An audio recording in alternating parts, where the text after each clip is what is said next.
Reporting being done by the New York Post puts the spotlight once again on the Biden family finances. Purported emails and photos raise new questions about how the Bidens have made their money during a lifetime in politics, and why Hunter Biden would have actively sought business deals with countries with whom his father was negotiating foreign policy as vice president at the time. And those countries were not the UK, France, or Italy. They were billion-dollar arrangements, reportedly, with Russia, Ukraine, and China. We've known for some time that at least Hunter's Ukraine deals troubled the Obama administration. Then in a whole nother side and layer to this story, you've got Twitter and Facebook blocking the New York Post stories. They did it actively again today. And these are ongoing investigative pieces, and you can't find them on Twitter or Facebook. So that's another element to all of this. But first, to break it all down here now is the person who is at the center of all this, the former New York City mayor and attorney to the president, Rudy Giuliani. Mayor Giuliani, good to have you with us tonight. Thanks for being here. Good to be with you, Martha. So, how are you? I'm doing fine, thank you. Healthy? I'm healthy. I'm glad you're not coughing like last time and that you had a negative test, so that's good news. Oh, that created a heck of a thing. It sure did. Okay. It sure did. All right, so I want to get to the origins of all this in a moment, but last night we talked about Ukraine. Sure. We showed the Ukraine emails, and tonight I want to ask you some questions about the China side of this story in particular. Sure. And what the deal was, as you understand it, that Hunter Biden struck there that involved the State Bank of China, run by the communist government there, and explain the players in this deal. And we have a full screen here that shows one of the emails from James Gillier. So explain to people what you think was going on here. Well, we have two deals that I've analyzed in China, and they're two very big ones. One is the investment in the Hunter Biden, Chris Hines, and Bolger private equity fund. It was owned by the vice president's son, the Secretary of State's stepson, and the nephew, believe it or not, of Whitey Bulger. And Bohai Harvest is the name of it. And the Chinese government, over a period of time, through the Bank of China, committed $1.5 billion and became a partner. So essentially, while Joe Biden, as vice president, was negotiating with China, and I might say getting his head kicked in, contemporaneous reports will tell you that even in the New York Times, he was losing on every point to China.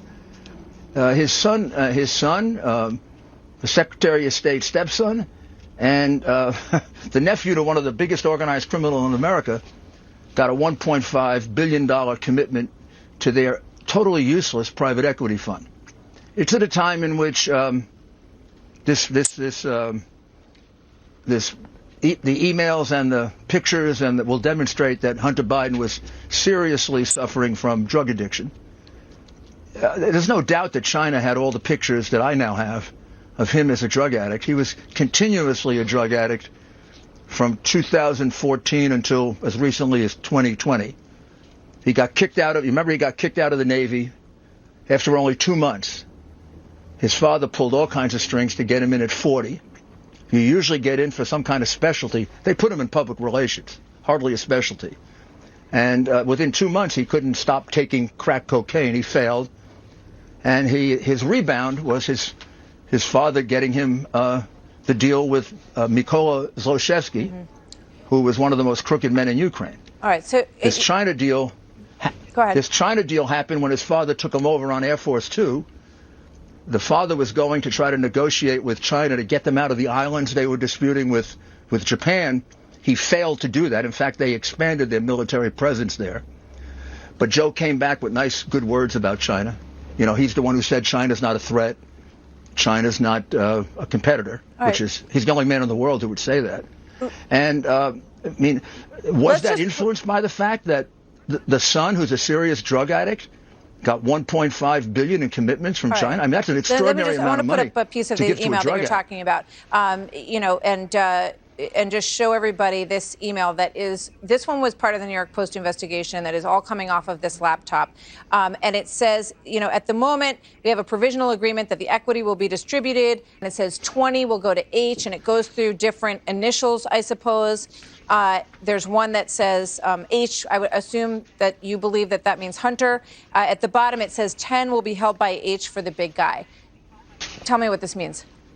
Yeah, well, I mean, you got to guess who the big guy is?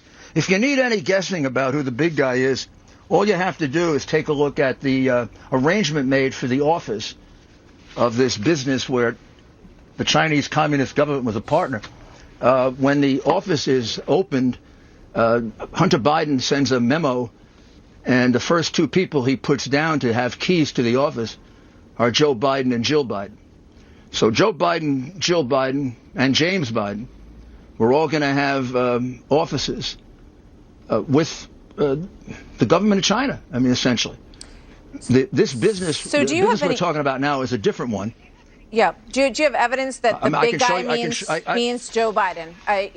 Just to lay it out quite clearly. You have evidence that is the only guy? The only evidence I have right now is here it says big guy, and here it says that he's the first person to get a key in the office that this business is going to occupy. So, I mean, we got to put those two things together. But I haven't finished yet with the hard drive. And there are some extraordinary things on it, and I don't know. Well, let me ask you this. I think if I was in court, I'd put these two things together. I mean, there is a certain amount of unbelievable expansion of reality that's given to Biden. I mean, who would the big guy be? All right. Let me ask you one more thing, because I thought this was very interesting. I understand the point that you're trying to make. This is a text message that I saw you talk about this morning that you say is from Hunter Biden to his daughter, Naomi. And on this text message, it says, I love all of you, but I don't receive any respect, and that's fine, I guess. Works for you, apparently. I hope you all can do what I did and pay for everything for this entire family for 30 years. It's really hard. But don't worry, unlike Pop, I won't make you give me half your salary. Now, this obviously, and I just want to point out that your main argument here appears to be that not that there was a quid pro quo, that there was policy impact from what he was doing, but that he was the moneymaker for the Biden family, and that is, at the very least, unethical in terms of the way the money was being made, attaching himself to his father, the vice president, in order to get these deals. And your argument is that that's the only way. Not quite correct, Martha. In what way? No, it isn't. My argument is this is a racketeering case that went on for 30 years. I mean, I mentioned 30 years a year ago, probably on your show. I said for 30 years the Biden family has been selling Joe's office to the highest bidder. So let me ask you this. Where did this text message come from? Because this text message is not used in the New York Post investigation, which is based on the hard drive that you gave them.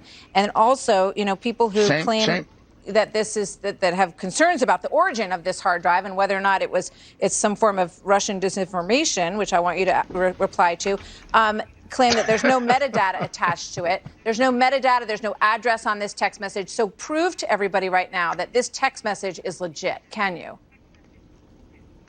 Yes, I can. I mean, I can't right now. I don't have the hard drive with me, but it comes right off the hard drive. The New York Post has possession of it. They just elected not to publish it. It's right in the hard drive. Those two messages above. I don't know if you have the two messages above it. We have it on the screen right now. And his daughter's name. No, I mean, look, the hard drive will eventually be out. If it's not there, put me in jail. Okay? I'm telling you, it's on the hard drive. That's where I took it from. And how do you know that the hard drive definitely belongs to? You think a Russian gave it to me? I'm asking because there's all these questions that I know you're aware of, so I'm giving you a chance to. They've been feeding us this garbage for years. This isn't from Russia. This is the deal every witness told me existed. Hunter just wrote it out for us. And this is the deal that is outlined in the first chapter of Schweiker's book, Secret Empire.